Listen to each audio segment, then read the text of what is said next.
Abrimos la mesa de En Perspectiva que corresponde este martes 17 de mayo de 2016. Hoy mesa de análisis político con las voces que ya fueron escuchando. Romeo Pérez, buen día. Buen día, Emiliano. Adolfo, Fito, Garcés, buen día. Buen día, ¿cómo andan? Para quienes están siguiendo la emisión en video, aclaro, ese que acaban de ver es Fito Garcés. Está cambiado, tiene unos lentes nuevos. Sí. Prometí mejorar mis pronósticos, Sí. ¿no? Sobre todo el ojo derecho estaba viendo mal. Sí. En serio, eso es un problema médico, Chaquetti, no te rías. Desde ahora en adelante, las consideraciones de Fito estarán más ajustadas a la realidad. Eso esperamos. Daniel Chaschetti, buen día. Buen día para todos. Y Jaime Jaffe. Hola, ¿qué tal? La crisis política de Brasil, que tuvo un punto de quiebre la semana pasada con el inicio del juicio político a la presidenta Dilma Rousseff, volvió a poner en primera plana algunos problemas institucionales que habían parecido olvidados en estos años de bonanza económica y optimismo en América Latina. Ustedes querían discutir eso, ¿no? ¿Qué nos dice la situación política de Brasil respecto a la democracia en América Latina? ¿Este régimen era tan fuerte como se pensaba? ¿O por el contrario arrastra debilidades y vicios quizás intrínsecos que hemos visto en otras ocasiones? ¿Quién empieza? Sí, bueno, sí, yo propuse este tema, ¿no? Entonces, muy rápidamente, mi percepción es que así, a ver, para ponerles un ejemplo, así como en Uruguay durante 10 años sentimos como que estábamos en el barrio correcto por fin, ¿no? Que las cosas funcionaban, que la economía crecía, ¿no? En fin. Creo que en América Latina predominó durante estos años un clima idénticamente optimista, ¿no? Respecto a la situación política. Después de la democratización de la región, el último cuarto del siglo XX, bueno, las democracias por fin se consolidaron y aunque en la agenda de la ciencia política y en las discusiones ciudadanas seguía presente la necesidad de profundizar la democracia en América Latina, mejorar, avanzar hacia democracias de mayor calidad, aunque se encendían cada tanto luces amarillas, quizás no eran tan visibles como están empezando a ser visibles ahora en los últimos años, y como Brasil, que es el gran gigante de la región, ¿no? Y el país que más llama la atención, nos pone de manifiesto. Es decir, durante muchísimo tiempo, en los últimos años, muchas veces escuché elogios muy intensos, más fuera del país que dentro del país, respecto a la situación política brasilera, a los avances de la democracia en Brasil, a las realizaciones del sistema político brasilero, al funcionamiento de sus instituciones, y de golpe, ¿no? En estos 2 o 3 años, las manifestaciones callejeras, el impeachment, ¿no? El impeachment tirado de los pelos, al borde del reglamento, todas estas cosas que estamos viendo, ¿no? La corrupción, el dinero para comprar legisladores y en última instancia para construir coaliciones. Todo eso nos pone arriba de la mesa un problema bastante más grave del que estábamos viendo. Esa es la impresión que tengo. De vuelta a tomarnos en serio el asunto de los problemas estructurales, inherentes o básicos, históricos, sí, de las democracias latinoamericanas. En el caso de Brasil parece bastante claro que esa institucionalidad venía trabada, complicada, que no era lo que parecía o lo que en algún momento pareció. Ahora, ¿en el resto del continente también? Sí, yo coincido en que lo que está pasando en Brasil, en todo caso, nos incentiva a revisar un poco nuestras percepciones acerca de la situación democrática, del optimismo democrático que reinó en América Latina en los últimos 20, 30 años. Una de las preguntas que yo me hago en este momento es, bueno, ¿hasta qué punto nosotros miramos con lentes uruguayos, ya que estamos hablando de anteojos, la situación general de América Latina? Es decir, en parte el optimismo que quizá con que hacíamos nuestros análisis estaban un poco teñidos de buen desempeño de la democracia uruguaya en términos comparativos. Ahora, claro, uno no puedes conocer que América Latina ha vivido en este periodo el más largo tramo de estabilidad democrática en mucho tiempo. Pero claro, siempre hubo algunas señales. Por ejemplo, ahora uno vuelve a las mediciones de satisfacción con la democracia, de adhesión al régimen democrático, que encuestas sistemáticas como la Latinobarómetro siempre mostraron que en América Latina, en muy pocos países, la gran mayoría de la población prefería la democracia frente a otros regímenes o estaba satisfecha con el desempeño de la democracia. Entonces, eso siempre estuvo latente y ahora lo que estamos viendo en algunos países, Venezuela, Brasil, Ecuador, es una activación de la sociedad civil donde esa insatisfacción con la democracia se hace evidente. Pero eso estaba. ¿Qué es lo que ha cambiado? Yo creo que en el comportamiento de las élites se está viendo un cambio. Hay países, Brasil, Venezuela, Ecuador, Bolivia, Paraguay, donde tanto del lado del gobierno como de la oposición, empiezan a exhibirse desembosadamente comportamientos que no necesariamente responden a una preocupación firme por la estabilidad del régimen político. Yo creo que Brasil y Venezuela son dos casos en este momento, extremos de esta situación. Sí, fíjate que en Brasil la izquierda acusa al centro derecha de estar dando un golpe de Estado, mientras que en Venezuela el centro derecha acusa a la izquierda o al madurismo o al chavismo de estar dando un autogolpe en estos días con los decretos que ha tomado, por ejemplo, ¿no? Yo lo ponía como ejemplos de que en el caso de Venezuela, un gobierno que lleva las cosas al límite del respeto a la legalidad y el compromiso con con la democracia, y en el caso brasilero creo que la oposición, más allá de otras discusiones que ya hemos dado y podremos seguir dando, también está tensando la cuerda al límite del respeto a las reglas del juego democrático. Romeo. Yo creo la pregunta que tendríamos que hacernos es ¿por qué nos engañamos nos hemos engañado y nos seguimos engañando respecto de la estabilidad de la democracia en América Latina? ¿Tú nunca te la creíste? Bueno, no quiero hacerme el saorío para nada, pero... pero quiero decir, ¿este análisis estuvo? ¿Efectivamente la academia lo manejó en los años anteriores? Sí, y más pienso yo, los analistas de los medios de información que la academia. Se popularizan rápidamente expresiones de América Latina vive su más largo, no lo digo en el contexto en que lo usó Jaime, pero digo en titulares, en modos de formular noticias, el más largo periodo democrático, y si acaso aluden para fundar la afirmación a la continuidad de elecciones presidenciales por voto popular. La democracia no es un cargo, es un equilibrio de cargos. Creer que la crisis de Brasil es la destitución de la presidenta, yo creo que es cerrar las cosas. La crisis empezó mucho antes.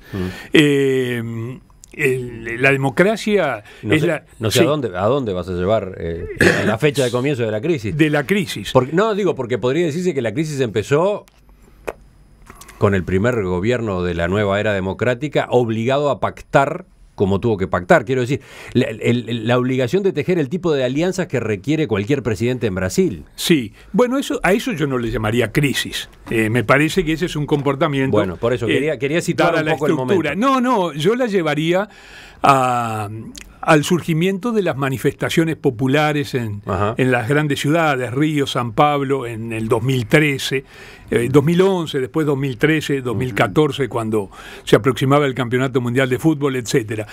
Pero quería hacer una referencia más general. En el posgrado de Estudios Latinoamericanos de la Universidad de Montevideo, desde hace unos años vengo dando, no todos los años, porque el posgrado no se abre todos los años, un cursillo, un taller, un seminario sobre problemas actuales de la democracia en América Latina. Y entonces ahí, variando en cada edición los referentes, procuramos estudiar 4 o 5 países latinoamericanos en relación a alguna temática democrática. Y bueno, alguna vez hemos estudiado la política étnica, la etnopolítica. Las refundaciones de Bolivia es la más clara, pero también ha ocurrido en Ecuador y otros. Hay atisbos en otros países andinos, y por supuesto el caso de los grandes países. Hay uno de ellos, Argentina, que tiene una crisis institucional desde el ángulo democrático endémica. Argentina nunca emitió en los últimos 20, 25 años, señales tranquilizadoras. Si bien, claro, salió de una terrible dictadura militar, eso sí. Lo más alentador, yo creo, visto el conjunto, fue la democratización de México, con todo lo que México significa, la alternancia de partidos en el poder, el juego democrático, etcétera. Hoy mismo, sin embargo, México arroja exactamente señales muy preocupantes. Daniel. Si yo voy a disentir con el espíritu que reina en esta mesa, para mí no hay discusión de que América Latina vive el periodo democrático más largo de su historia. Es incomparable, ¿no? Con la década, con la posguerra o con la entreguerra, donde bueno, había 1, 2, 3 casos de democracia. Ahora hay muchas democracias. Lo que pasa es que tenemos democracias de diferente calidad. Diferente calidad institucional, diferente calidad de la ciudadanía, diferente calidad de sus organizaciones partidarias, de sus organizaciones representativas. Y en eso tiene que ver el tipo de evolución política, ¿no? Es muy difícil países que tienen un siglo de vida y cultura democrática, como Uruguay, países que tienen 60, 70 años, como puede ser Costa Rica, compararlo con Perú, compararlo con Brasil, ¿no? Brasil, la democracia en Brasil es un fenómeno reciente. Hay un pequeño experimento entre el 46 y el 64, son 18 años, luego una larga dictadura y comienzan a hacer una nueva experiencia a partir del 85 y sobre todo luego del 88, cuando se vota la Constitución actual. Por tanto, me parece a mí que en realidad lo que tenemos son distintos grados de desarrollo. Ahora, ¿cuál es el problema? ¿Cuál es la novedad en todo esto? ¿Qué es lo que está ocurriendo? Para mí, el hecho más distintivo es que durante más de una década tuvimos una ola de crecimiento fabuloso, y eso permitió a los gobiernos de turno, prácticamente todos de signo de izquierda, poder desarrollar políticas económicas expansivas. Dice Juan, uno de nuestros oyentes, sí. El viento de cola disimuló las debilidades institucionales. Exacto. Y los apetitos de poder subyacentes. Exacto. Pero ahora el ciclo económico cambió, ¿no? Estamos en una fase recesiva, y me gustaría volver a Juan Lins y ese libro maravilloso que es La quiebra de las democracias, donde él tiene un modelo explicativo basado en 3 dimensiones. Él dice, bueno, para mirar una democracia hay que mirar la eficacia, la eficiencia y la legitimidad de la democracia. Yo creo que si con ese equipamiento teórico miramos, por ejemplo, el caso de Brasil o el caso de Venezuela, lo que tenemos es que, bueno, son gobiernos que se han vuelto poco eficaces, son gobiernos que han disminuido fuertemente su capacidad de gobierno, de responder las demandas, y lo que tenemos es una fuerte erosión de la legitimidad democrática. Eso está muy motivado por el desacuerdo entre las élites políticas. Robert Dahl dice, bueno, toda democracia tiene que estar asentada en un pacto entre las élites, en un acuerdo de mutuas garantías, le llama él. Bueno, muy bien. ¿Qué ocurre en Venezuela? ¿Qué ocurre en Brasil? Bueno, ese pacto de mutuas garantías está siendo lesionado.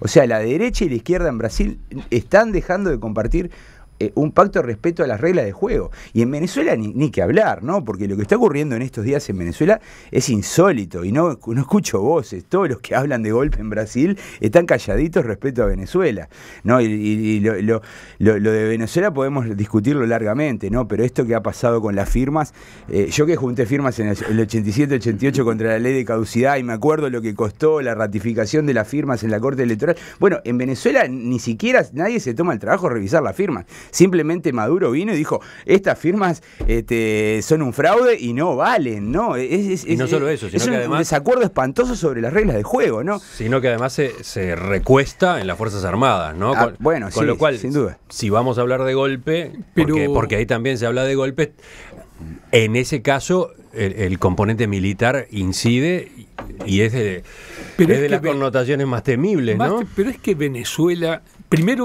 hace mucho que no es una democracia.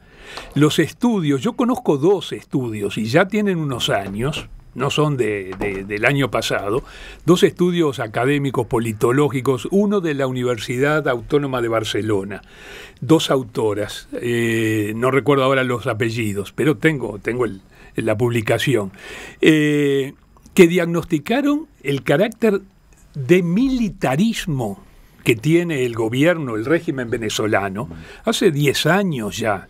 Es un militarismo y yo creo que más aún, es un fascismo. Tiene todas las connotaciones del fascismo, pero miren, voy a una definición marxista del fascismo, la de Nikos Poulantzas. Venezuela tiene todos los rasgos del fascismo, según Nikos Poulantzas, excepto uno, que Nikos Poulantzas, como es marxista, lo vincula a evolución económica de la acumulación de factores, etcétera, y coloca al fascismo como un intento de pasar al capitalismo industrial de determinados países. Es lo único que le falta al régimen venezolano. Y seguimos tratándolo como si fuera una democracia con problemas. Hace mucho que no es una democracia. Y mucho menos, creo yo, un gobierno de izquierda. Depende de qué llamemos izquierda. Jaime. Bueno, se nos complica un poco la conversación porque esta tipificación de fascista para el régimen político venezolano yo no la comparto, pero me parece que nos llevaría muy lejos. En todo caso, creo que el fascismo es una ideología muy claramente delimitada y el gobierno o los gobernantes venezolanos no entran dentro de las categorías básicas de esa ideología. Podemos discutir, son todos hijos de Carl Schmitt. No todos los, vamos a decirlo así, no todos los regímenes autoritarios o con rasgos autoritarios son fascistas. Hay autoritarismos de derecha y de izquierda. Trato de ser un poco más específico y cuando digo fascismo estoy pensando en la ideología fascista. En todo caso, alemana e italiana. Creo que está claro que el régimen político en Venezuela ha perdido hace un rato algunos de los requisitos básicos de la democracia. Pero para ponerlo en los términos en que estábamos conversando hace un momento, vuelvo a lo que planteaba Daniel. Acá hay una combinación fatal y es un descontento muy grande entre amplios sectores de la población, fogueado por una situación económica muy deteriorada, que coincide con una ruptura del acuerdo en las élites opositoras y gobernantes basado en el respeto a las reglas. Entonces, esto es lo que hace que el régimen democrático tenga muy pocas chances de sobrevivir en cualquier circunstancia. Cuando al descontento popular, sobre todo si se activa en la forma de movilizaciones, coincide con que en las élites se empiezan a instalar los comportamientos desleales, o sea, los comportamientos que se desentienden del interés por la estabilidad del régimen democrático. Bueno, la democracia sencillamente no tiene chances. Sí, claro. Yo pensaba lo siguiente, ¿no? A ver, quizá podemos discutir la tipificación del régimen venezolano, yo qué sé, ¿no? Si es fascista, como dice Romeo, o no. Pero en todo caso creo que todos aceptábamos, o la mayoría de nosotros aceptábamos, que había problemas desde el punto de vista de las reglas de juego de la democracia en Venezuela. Y asimismo aceptábamos que había otro tipo de problemas en otras democracias de la región. Quizá lo que en general no veíamos es que algunas democracias, otras democracias de la región u otros regímenes políticos de la región también tenían problemas serios. Y eso es lo que a mí me parece más preocupante de lo que está pasando últimamente en nuestra región. Es decir, ya no es el problema Venezuela, el problema es Brasil tiene problemas serios, Chile tiene problemas serios desde el punto de vista democrático también. no es que está al borde del golpe de Estado, ¿no? Pero bueno, hace algunos años ya que nuestros colegas que viven en Chile vienen diciendo, la democracia chilena tiene problemas, los partidos tienen problemas. Hay problemas de corrupción en el cono sur. El problema no es el norte de América Latina, el problema también es el sur. Lo que pasa en Brasil es escandaloso. En Chile hay un escándalo extraordinario en torno a la financiación de los partidos. Daniel Schaschetti viene planteando hace tiempo que en Uruguay tenemos que ir más a fondo en el tema del financiamiento de los partidos. Entonces, yo lo que digo es, el asunto, ¿por qué vale la pena? En el contexto de esta conversación es bueno recordar esa advertencia de Daniel, claro, que ya lleva años.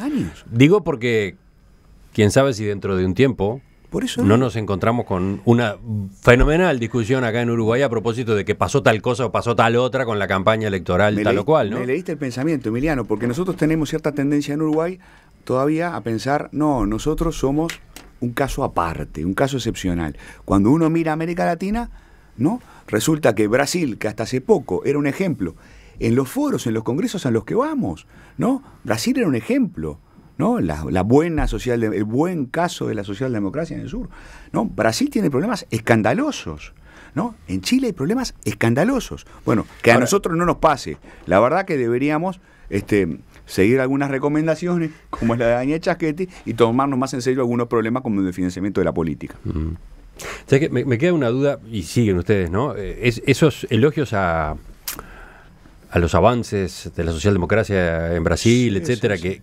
Que se escuchaban en los foros, a los que ocurren, a los que ustedes asisten como politólogos, ¿se mantenían después que estalló y se supo todo a propósito del mensalão? Bueno, yo hasta el 2012 los escuché. Lo que pasa es que, a ver, Brasil avanzó en buena medida institucionalmente, ¿no? O sea, no es casual que tengamos, por ejemplo, un poder judicial tan poderoso, que es un actor clave para comprender la crisis política actual. Eso no existía antes. O sea, en la década del 80 el Poder Judicial brasileño no tenía el poder que tiene ahora. O sea, esa es una institución que se afirmó, que refuerza el concepto de separación de poderes. Por ejemplo, en Venezuela no existe nada parecido. El Poder Judicial venezolano es sirviente del Poder Ejecutivo. En cambio, en Brasil el poder Judicial es independiente. Y hoy se ha vuelto una pieza clave para procesar las denuncias de corrupción. Ahora, ¿qué ocurre? Cuando hay corrupción se deslegitiman los gobiernos. O sea, la gente comienza a pensar que bueno, que lo que tenemos no está tan bueno.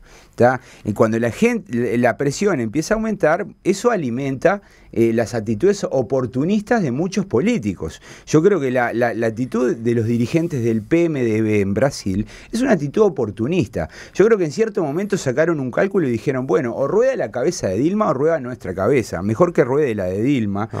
Y por eso se metieron en la iniciativa del impeachment. Porque, por ejemplo, entre el año 92 y el año 2015, en Brasil hubo 58 intentos de impeachment. Nadie habla de esto. ¿Qué quiere decir 58 intentos de impeachment? Bueno, que alguien presentó la denuncia en la Cámara de Diputados, que se formó una comisión y que esa comisión dijo no hay condiciones para un impeachment. 58 veces. ¿Por qué esta vez sí? Bueno, porque esta vez se acumularon muchos problemas. Y los problemas son economía en quiebra, ¿no? Cayó 4 puntos la economía el año pasado, este año va a volver a caer 4 puntos más.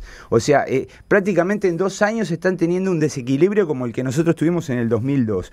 En segundo lugar, bueno, gente en la calle, muy molesta, lo decía Jaime hoy, lo decía Romeo. Bueno, esa gente quería cambios, modificaciones, no acepta que haya gobiernos corruptos. Eso es bueno para la democracia. Sin embargo, también se vuelve un boomerang. En tercer lugar, crisis política. Una pregunta que yo me hago, yo que estudio los presidencialismos, ¿cómo puede ser que Brasil no pueda funcionar con un gobierno en minoría?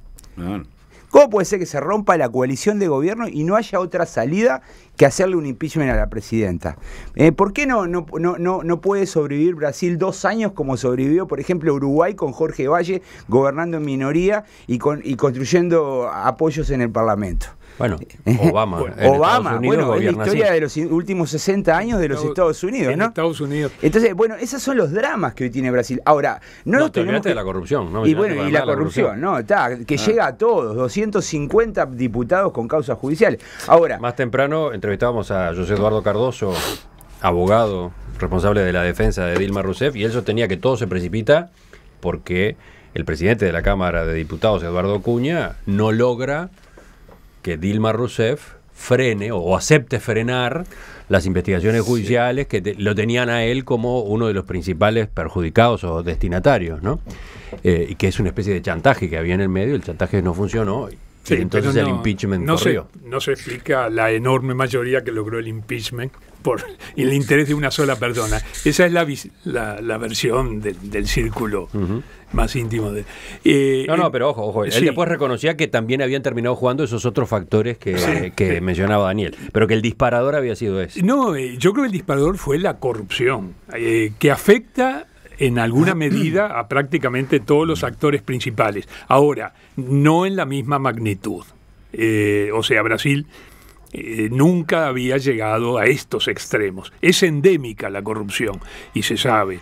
Pero la percepción, por lo menos de la ciudadanía brasileña, que ya uno, digamos, recibía desde hace muchos meses, es que se habían roto todos los diques, ¿no? Yo siempre en mis clases narro el caso del gobernador de San Pablo, electo en 1948, Adhémar de Barros. Sí. Es el autor, tiene el copyright de la famosa frase, ¿no? Sí. Roba pero trabaja, ¿no? Roba más faz. Más fácil. Y ese es un lema popular en la política brasileña. Sí. O sea, hay que remontarse 70 años para entender de dónde viene esto, ¿no? Pero nunca en este... Bueno, nunca como un sistema... En estos extremos y con toda la élite empresarial comprometida. En Brasil yo creo que lo que está faltando, y es clamoroso que falte, es la capacidad de negociar entre partidos políticos, ¿no?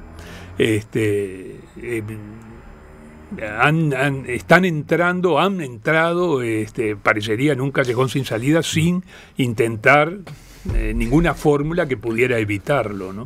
Sin embargo, fue lo que sostuvo a la democracia, al presidencialismo brasilero desde el 85 hasta ahora. O sea, esa capacidad se perdió en este contexto, porque hasta ahora justamente fue lo que salvó a los gobiernos de presidentes sin minoría. Existía, estoy de acuerdo con vos. Pero el problema es cuál es la moneda de cambio. Las coaliciones no deberían construirse sobre el dinero, deberían construirse sobre ciertos acuerdos en el terreno de las políticas públicas. Romeo, sí, efectivamente generaste toda una polémica con los oyentes con tu planteo. Acá tengo uno de los tantos mensajes que llegaron. Uno, por favor, dice, el fascismo no es una ideología, es una actitud impulsada por Mussolini al estilo Imperio Romano, aplicable a ideologías y regímenes totalitarios, y populistas, por ejemplo. Sí. Bueno, pero tengo la impresión de que para la discusión vino muy bien, ¿no? El fascismo no es una ideología, bueno. Está. Te dejó pensando eso. Perdón. Sí, no, porque sí que es una ideología. Estirando mucho el concepto dice que puede llevar a cualquier cosa. Te dice que es una actitud hecha ideología por Mussolini. Ese es un estiramiento del concepto político e histórico del fascismo. Es como decir que el marxismo no es una ideología, vamos. Claro.